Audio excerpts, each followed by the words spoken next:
Hello. Hello everybody and welcome. Welcome to PlanBee Live Learning Session 17. For those of you joining me for the first time, it's great to have you here. And for those of you returning, welcome back for another week of live learning sessions here on our YouTube channel. We're going to get started in just a few moments. But before that, we'll allow a few minutes as usual for everybody to arrive, and I'll just talk about what's happening today before I set a quick starter task for everybody taking part in today's session. Let's have a little look at what we're doing today. Today's session, by the way, is all about fair trade. We'll talk a little bit more about what fair trade is and why we're looking at fair trade this week. We'll talk about that later on in today's session. So, here we go. This is what we're going to be doing today. We're just going to allow a few minutes for everybody to arrive, and then in about 4 minutes' time, at 11:05, we will get started. Then we're doing things slightly differently today than we have done in some other previous sessions. We're going to do some shared writing together, and I hope that you at home will be able to help me do some fantastic writing today. Then we'll be finishing today's session slightly earlier than usual, and that is partly because this is a session aimed at younger learners, and so I like to keep it quite short and snappy, and partly as well because for today's session we may not get to look at too many people's work, and you'll see why. Very often we'll share children's work at the end of the session, but today you might want to go off and do something without sending it in for us to have a look at and share together. We'll see. So, quick task for everybody who is already here before we get started. This is a job for all of the children taking part in today's session. Can you name some jobs that adults do? Have a think now about some jobs that adults do. And I wonder how many you can think of. Perhaps if you're working with somebody at home, you can tell them now and you can have a chat about it, list as many jobs that you can think of that adults do. And you can also tell me in the chat as well. We're going to allow a minute or two for you to think about that and share your ideas before we get started on today's main session.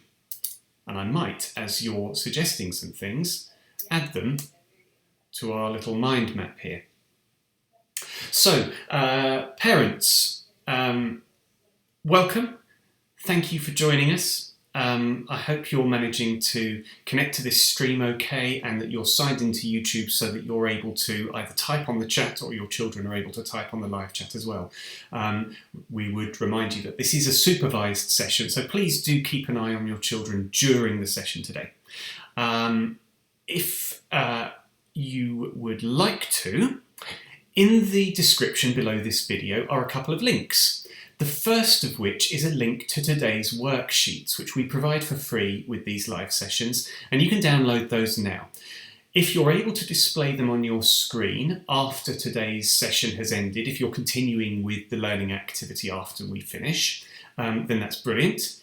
And if you are able to print as well, then that's helpful, and I'll explain which of the sheets on that included set of worksheets you might like to print out today. But it's not necessary. As with all of these live sessions, all you really need is yourselves and maybe a pencil, pen, some paper or a notebook that you're working in, and that will be fine. Also down in the description below is a link to our home learning enrolment form, and if you haven't done so yet, please do enrol via that link and we'll send you some fantastic free home learning resources. We'll tell you about upcoming sessions like these, and we'll also send you some special offers for home learning parents. Okay. Lastly, on the live chat, joining me today is my colleague Becky. Becky is another teacher as well, like myself. Thank you, Becky, for joining us, and she's there to help answer some questions as well. I can see some really lovely suggestions coming in here for different jobs that adults do. And we've got things like police, I'm going to put these on here so we can remind ourselves of these later. Police,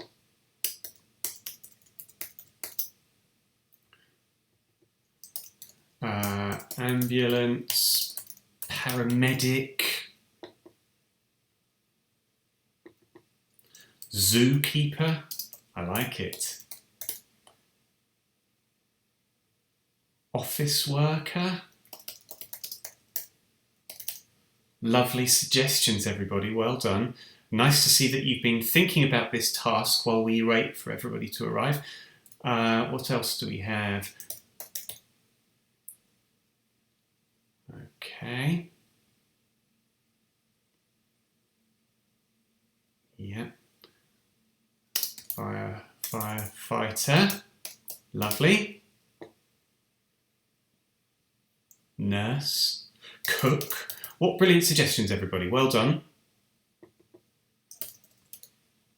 Pilot. Okay. And, oh, lorry driver. I like that as well. Lovely. Good suggestions, everybody. We'll draw that to a close now, and we'll get started on today's main session. We might return to this list later on. Okay.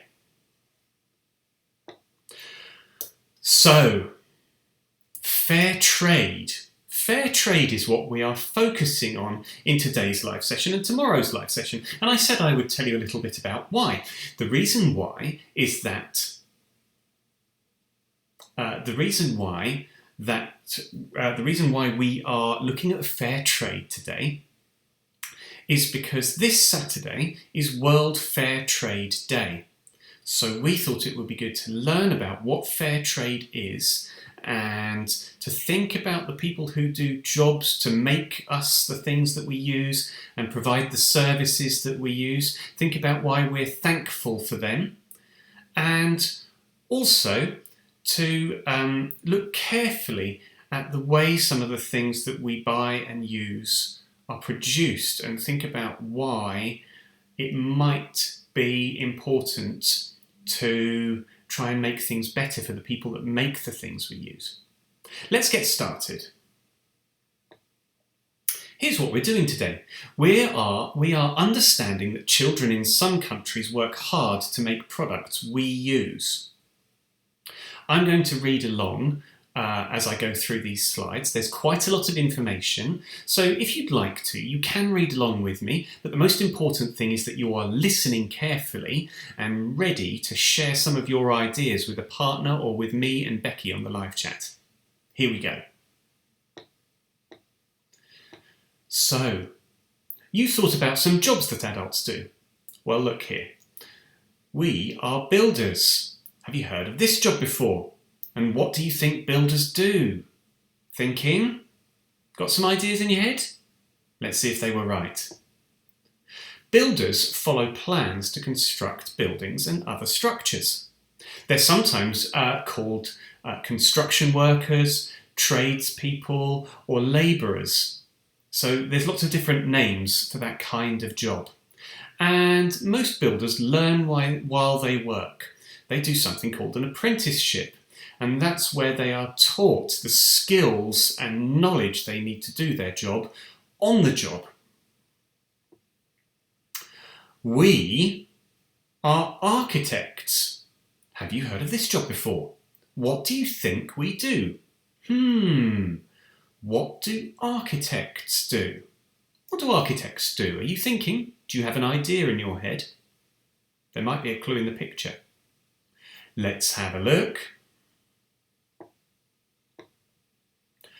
Architects design and deliver new buildings and spaces that work for everyone that uses them. They also check the builders are following their plans. Now, it takes a long time to study and train to be an architect. Years and years. It's a very difficult job to train for. Let's look at some other jobs. Now, I am a publisher. Have you heard of this job before? What do you think I do? There's not much of a clue in the picture here, is there, as to what a publisher does? Do you have any ideas? Let's find out what a publisher does. Publishers, I'll just move, there we go. Publishers read writers' work and decide which bits will be printed in a book, magazine or newspaper.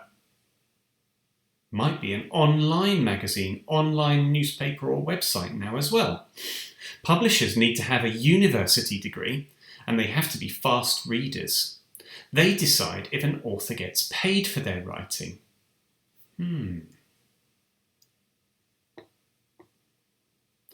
We are factory workers. Have you heard of this job before? What do you think we do? And you can see that there's something interesting going on here in the picture, a little clue. Have you got an idea now? Let's see if you were right. Factory workers make things in factories. They make sure that all the machinery is safe and working properly. To work in a car factory, you need to do an apprenticeship when you finish school. And do you remember, an apprenticeship is when you train on the job. So you're taught the skills and knowledge you need while you're working. Goodness, lots of different jobs we're learning about here today. But why don't you think children do these jobs? Why don't you think children do these jobs like factory worker or publisher? Architect, construction worker. Thinking now? You could tell a partner if you're working with someone at home, or you can tell me and Becky in the live chat. Why don't children do these jobs? There might be several reasons, mightn't there? Okay. Yes. Okay, nice. We've got some suggestions here. Ayana, welcome back. Because some are too dangerous, you've said. Yes. Oh, because they won't behave and they might make something explode. Okay. They need to learn. Yes. It might be a difficult thing for children to do. It might be too dangerous, mightn't it? Good suggestions. Okay. Oh, and Diana also says, I need to go to school to learn. I think that might be a very important reason why children don't do these jobs. Let's have a look. Good suggestions, everybody. So, the law in Britain, where I am, and where many of you are, says that children are not allowed to work. They have to go to school until they are 16. When they finish school, they can choose the job they would like to have. They will carry on learning about their job in their apprenticeship, university, or through training at work. But it wasn't always that way in Britain. I'm going to disappear off the screen for a moment so that you can see what I'm reading to you.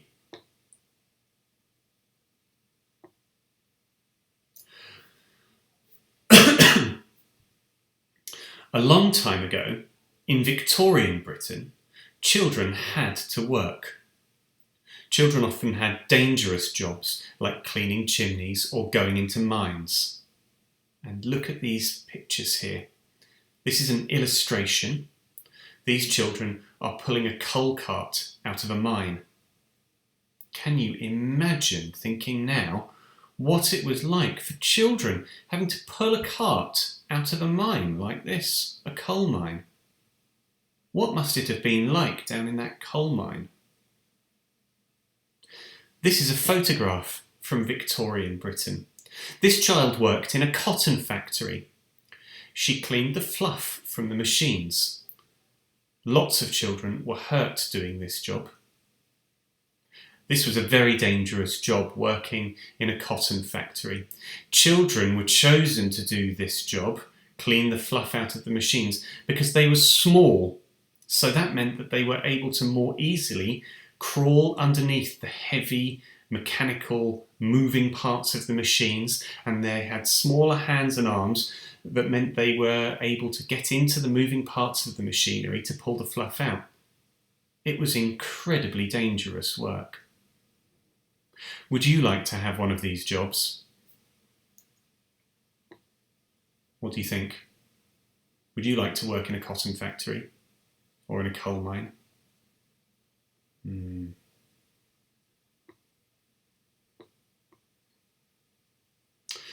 Now, thinking, do you think it's good that children are not allowed to work in Britain? Is it good? We've seen what kind of jobs children used to do. We've seen what kind of jobs adults might do. What do you think? You can tell a partner, you can tell a grown-up at home, or you can tell me. Do you think it's good that children are not allowed to work in Britain now? What do you think? You feel bad for the kids in Victorian Britain? Yes. It must have been very hard having to do those kinds of jobs. It's sad, isn't it, that children had to do that? Yeah. Okay. Well,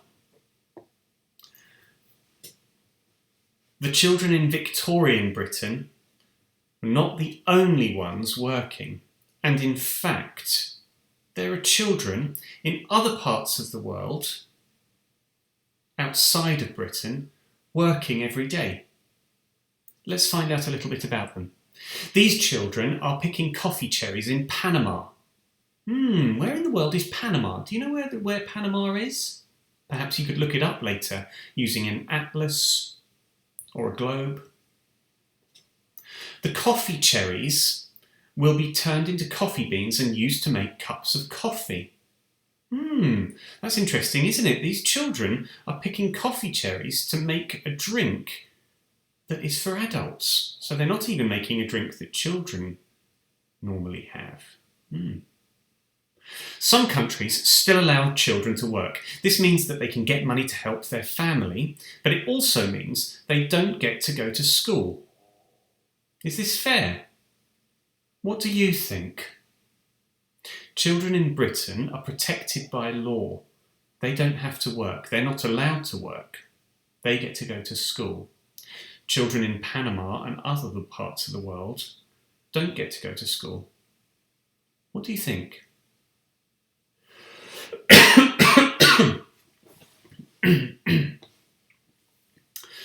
Some companies use child workers because they are cheaper than adult workers.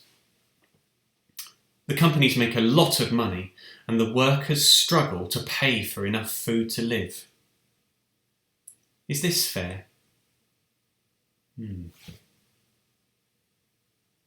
A lot of you are saying, no, it's not fair. I don't think it is either. Well, we'll come back to another task in just a moment at the end of today's session. But now I want us to get on to our main task today, which is going to be a little bit of shared writing. And we're going to do some writing together. Hopefully you'll help me do some writing all about children doing work in other parts of the world. I'm going to show you one of the sheets in today's set of worksheets that you can download via the link in the description below.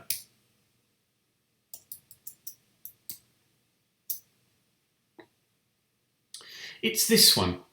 It's the second sheet of 6 in today's worksheets, and it's called Case Study B.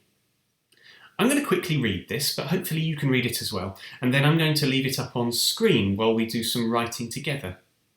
So this is about a shoemaker, and this shoemaker isn't an adult. My name is Arav. I am 6 years old. I live in Mumbai, in India. I make shoes. I'm not allowed to work in a big factory, so I work in a small workshop. There are no windows. It is very dusty and smelly in the room. I cough a lot. I have to sew the bits of material together to make the shoes. Then I pack them in boxes. I get paid for each pair of shoes I make for the big factories.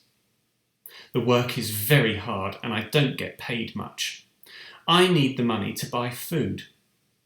I'm not allowed to play or go to school. I'd like to go to school so I can learn to read and write and get a better job. Well, there's a bit more information at the bottom that you might not like to read yourself if you can see that on screen, or look at when you download today's worksheets. Goodness. So, life is very different for some children in other parts of the world outside Britain, isn't it? They have to work very hard. What do you think happens to the shoes that Arav makes?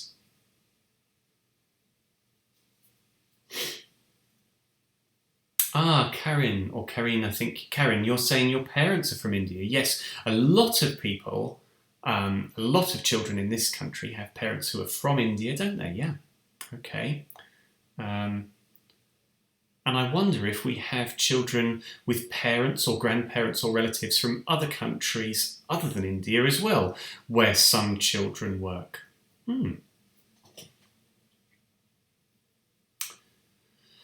So, we're going to do a little bit of writing together, and I'm hoping on the live chat you will be able to help me now that you know a little bit about what it's like to be a child worker in another part of the world. If you are going to continue working independently after today's session, doing some writing, then you might like to use this sheet. And this is worksheet 2A. And what we're going to do is we are going to imagine that we are Arav, the shoemaker, and we're going to write a letter to our Prime Minister, the Prime Minister of India, explaining why we don't want to work, why we shouldn't have to work, and why we should be allowed to go to school. Can you help me write a letter to the Prime Minister of India now? We're going to imagine that we're Arav. Let's bring up the information here. Thinking about how we might start our letter. How might we start our letter?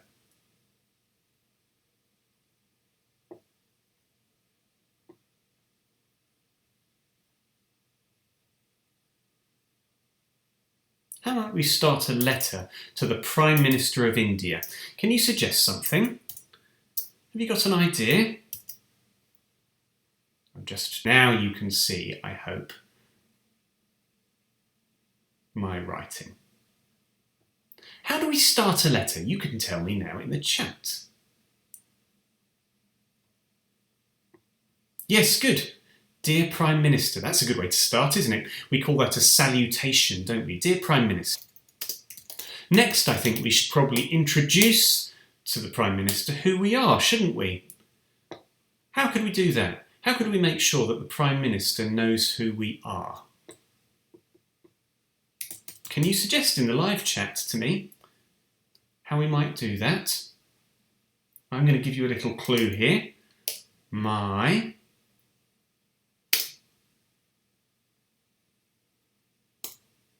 What could we write?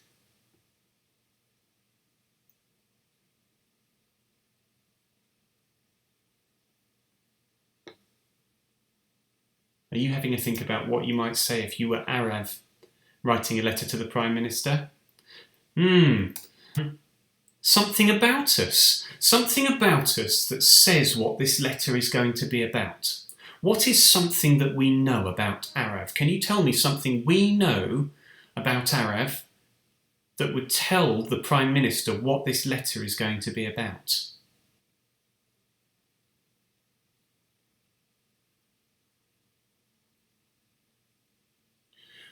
What do you think we could say next? Yes, we could, couldn't we? Good suggestion. Yes, we could say, I am 6 years old. That's important, isn't it?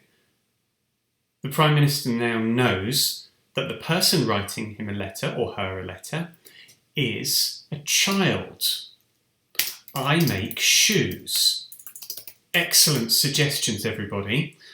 I love your suggestions. This is a really good way to start the letter. Now we need to tell the Prime Minister what the letter is about. What could we say? What could we say? Remember, our task today is we're trying to explain why we shouldn't have to work to the Prime Minister and the child has to go to school. I love that. That's a great suggestion. Well done. Okay.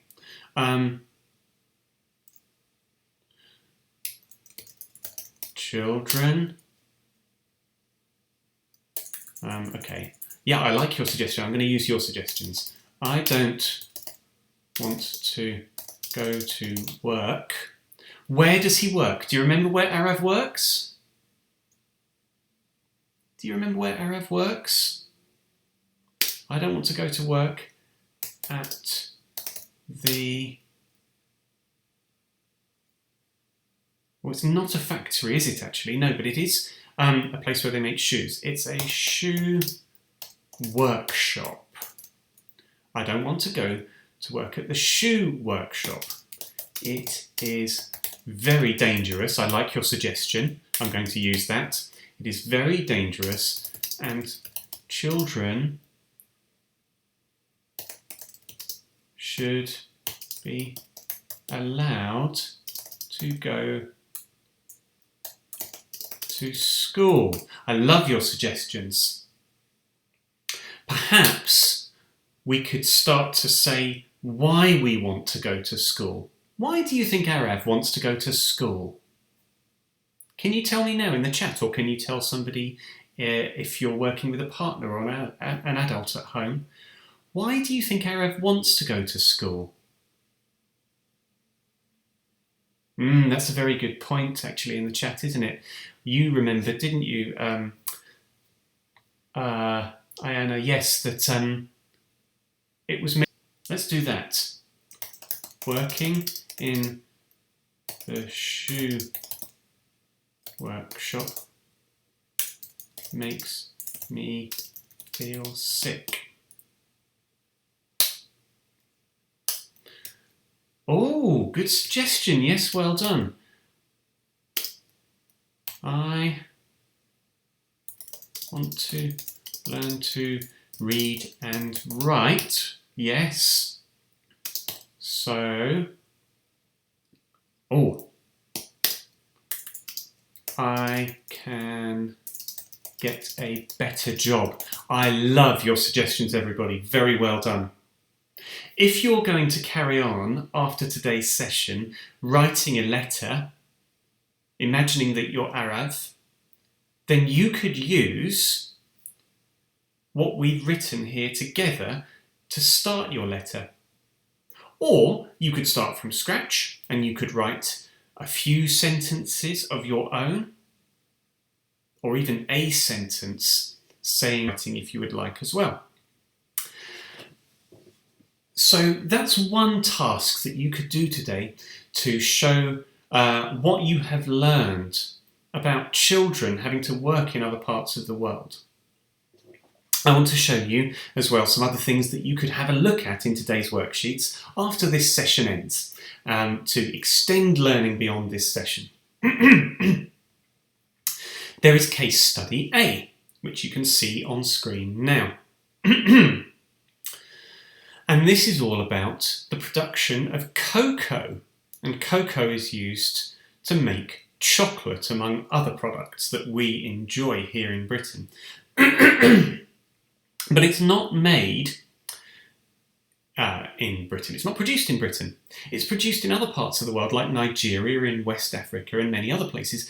And in many of these places, children have to help farm and harvest and produce cocoa.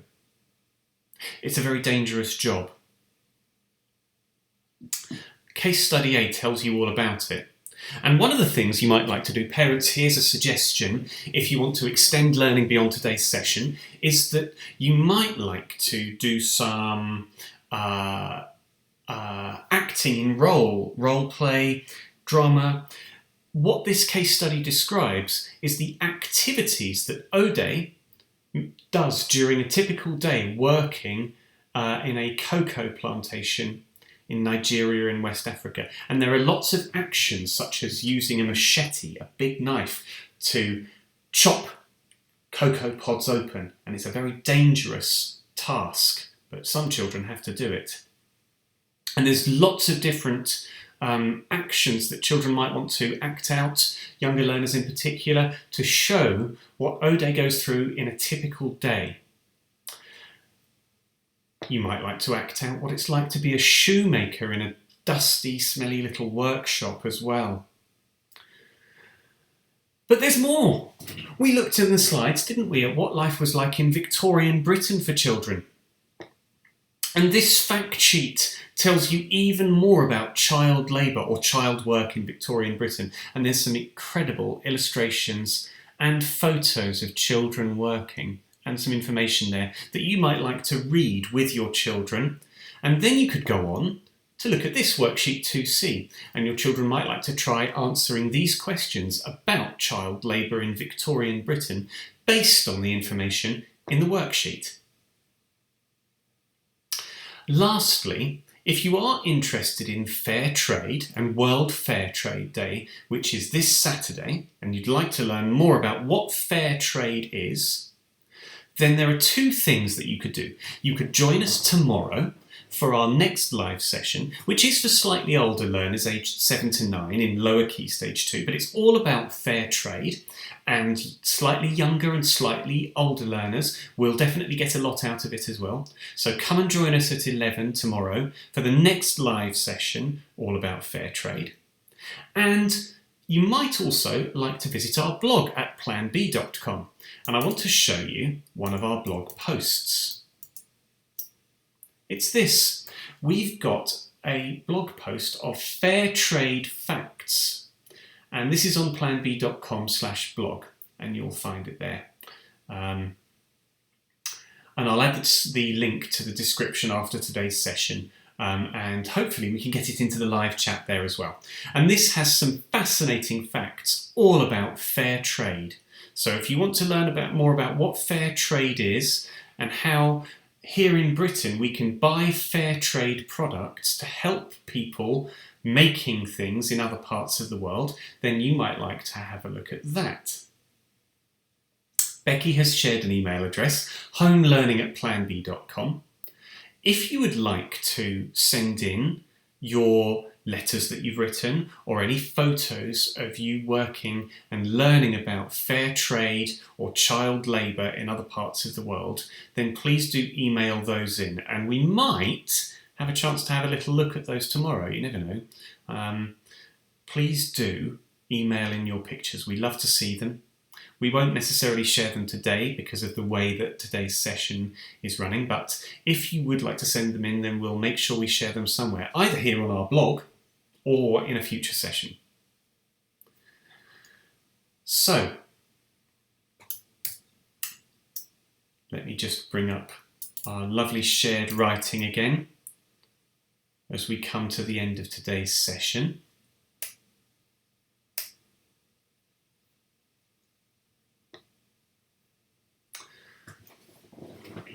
As I said, please do sign up via the home learning enrolment form, and that way you'll get immediately sent out. We'll send you out some links to upcoming sessions, that kind of thing. Please do come and join us here on YouTube tomorrow at 11 for our next fair trade learning session. And I hope you have lots of fun and you get a lot out of learning about fair trade using these resources. You are very welcome to email us via that homelearning@planbee.com email address if you have any questions about today's session as well. That's absolutely fine. You're very welcome to do so, and we'll do our best to answer and help you. This is parents. We'll help you with your questions so that you can get the most out of these and upcoming future sessions. Thank you so much for all of your brilliant suggestions and your ideas that we were able to use for our wonderful shared writing together, everybody. Well done. Really good work. Thank you very much to Becky for joining me on today's session in the live chat. Wherever you are, I hope you have a wonderful afternoon, and thank you very much for joining me. See you again soon. Bye-bye.